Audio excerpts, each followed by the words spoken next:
अस्सलामु अलैकुम प्यारे दोस्तों। आज आप सभी के लिए बाबरी मस्जिद के हवाले से एक बाबरी मस्जिद का करिश्मा सुनाने वाले हैं। कमेंट बॉक्स में एक बार आप लोग अल्लाहू अकबर जरूर लिख दीजिए। इस करिश्मे को सुनने के बाद यकीनन हर एक मुसलमान खुशी से झूमने वाला है। तो वो कौन सा करिश्मा सामने आया है कि जिसका जानना हर एक मुसलमान के लिए जरूरी है, और कौन कौन चाहता है कि बाबरी मस्जिद कयामत तक वही रहे?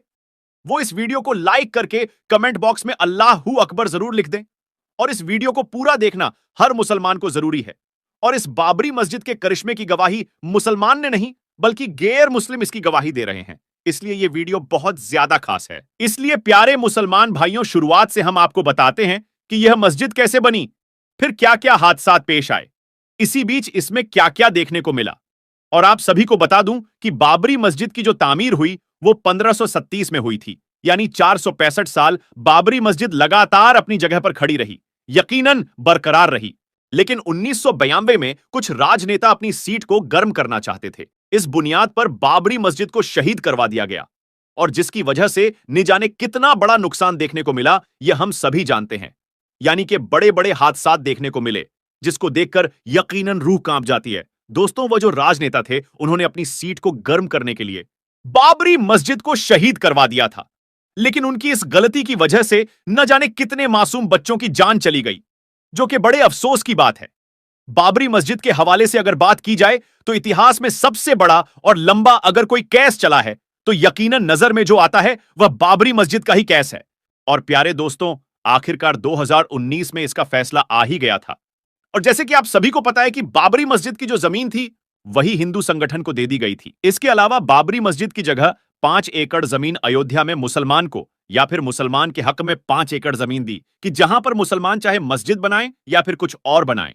मुसलमान भाइयों, इस 5 एकड़ जमीन को लेकर कोई भी मुसलमान खुश नहीं था। लेकिन सुप्रीम कोर्ट का जो फैसला था, उस फैसले को मानते हुए उन्होंने उस जमीन को स्वीकार कर लिया। और मैं आप सभी को बता दूं कि 5 एकड़ जमीन के ऊपर हॉस्पिटल भी पर बनने जा रहा है, साथ साथ एक मस्जिद भी बनने जा रही है। अब हम करिश्मे के हवाले से बात कर लेते हैं, जो कि एक बहुत ही बड़ा करिश्मा था।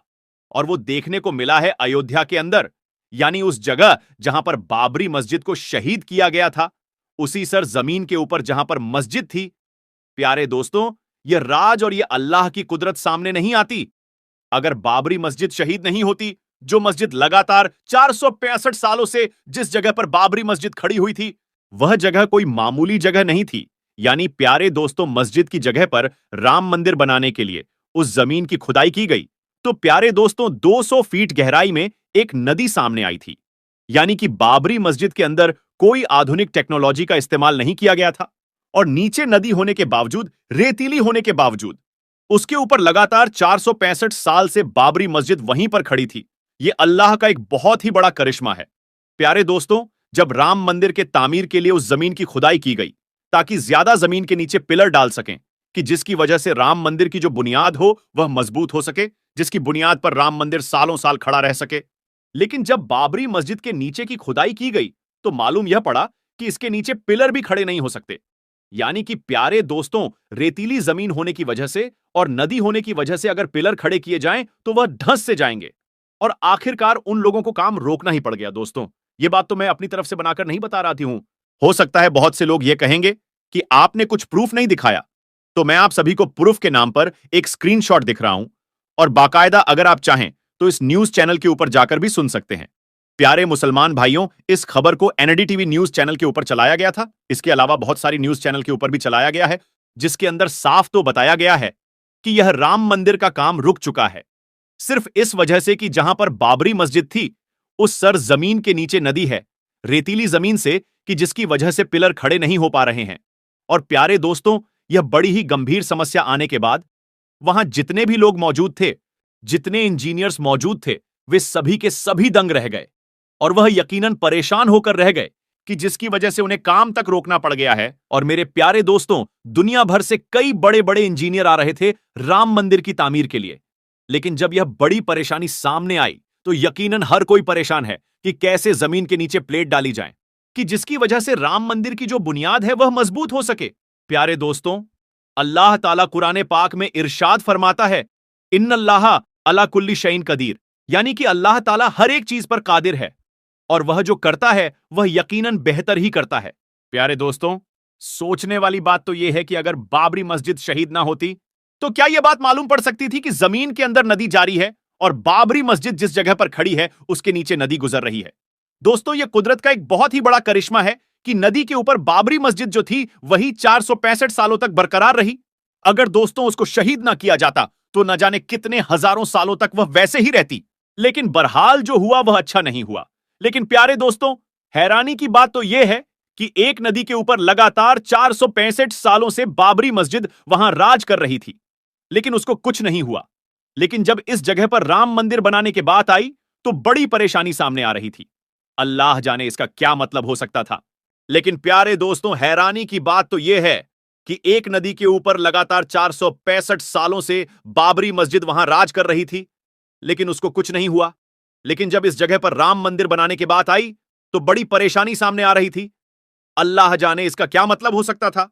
लेकिन जो खबर सामने आई थी, जो करिश्मा सामने आया था, वह मुझे लगा कि आपको जरूर बताना चाहिए। और इस चीज की गवाही मुसलमान नहीं दे रहे हैं, बल्कि इसकी गवाही तो गैर मुस्लिम भी दे रहे थे। और यह बात कह रहे थे कि अगर 100 फीट से ऊपर भी पिलर लगाया जाए, मजबूती के लिए प्लेट जो है वह धंस सकती है। तो दोस्तों, यह कुदरत का करिश्मा नहीं तो और क्या है। बाबरी मस्जिद का करिश्मा नहीं है तो फिर क्या है। इसको हम क्या समझें। प्यारे दोस्तों, बाबरी मस्जिद के हवाले से जो करिश्मा मैंने आप लोगों को बता दिया, लेकिन मैं आपसे एक बात और कहना चाहूंगा कि जिसे जानना हर एक मुसलमान के लिए जरूरी है और इसके ऊपर अमल करना हर मुसलमान के लिए बहुत ही ज्यादा जरूरी है। प्यारे दोस्तों, हम बाबरी बाबरी मस्जिद करते रहते हैं, लेकिन हमारे जो मोहल्ले के अंदर जो मस्जिद हैं वो वीरान हो रही है। और अगर हम जाकर अपनी मस्जिदों को देखें तो 1 से 2 से 4 और 4 से 5 सफे ही मिलती है। दोस्तों, होना क्या चाहिए था कि नमाज तो हर मुसलमान पर फर्ज है, एक वक्त की भी नमाज माफ नहीं है। लेकिन इसके बावजूद जो हमारे मोहल्ले के अंदर जो मस्जिद होती है, पांचों टाइम वीरान रहती है, 1 या 2 सफे नजर आती हैं। प्यारे दोस्तों, जुम्मे के दिन जो पूरी मस्जिद भरी हुई नजर आती है और यहां तक के बाहर जो रास्ते होते हैं वह जाम नजर आते हैं। जो तादाद जुम्मे के दिन रहती है, वही तादाद अगर रोजाना नमाज पढ़ने के लिए होती तो प्यारे दोस्तों बाबरी मस्जिद शाहिद ना होती। क्योंकि दोस्तों, बाबरी मस्जिद में जो आखिरी नमाज पढ़ी गई वह 1939 में पढ़ी गई थी और तब से लेकर 1952 तक कोई नमाज नहीं पढ़ी गई थी। फिलहाल दोस्तों, आज की अपनी इस वीडियो को यहीं पर खत्म करते हैं। दोस्तों, ये थी हमारी आज की वीडियो। उम्मीद है आपको पसंद आई होगी। अगर आपको आज की ये वीडियो पसंद आई है तो सबसे पहले इस वीडियो को दिल से लाइक करें, अपने दोस्तों के साथ इस वीडियो को ज्यादा से ज्यादा शेयर करें और इसी तरह की रोजाना की वीडियो देखने के लिए हमारे YouTube चैनल को जरूर सब्सक्राइब करें। चलिए दोस्तों, मिलेंगे अगली वीडियो में। तब तक के लिए अल्लाह हाफिज।